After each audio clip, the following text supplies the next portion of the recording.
po, nag-vlog kami ni Soso sa kanyang cellphone. Pumunta kaming Happy Go kasi kahanap kami ng mauulam.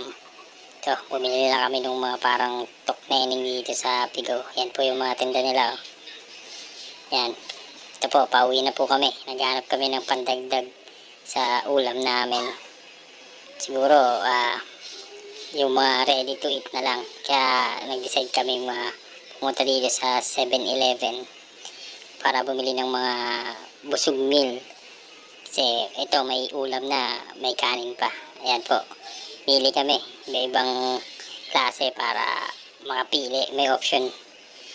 So ito. Titingin kami ng mga iba-ibang klaseng pagkain.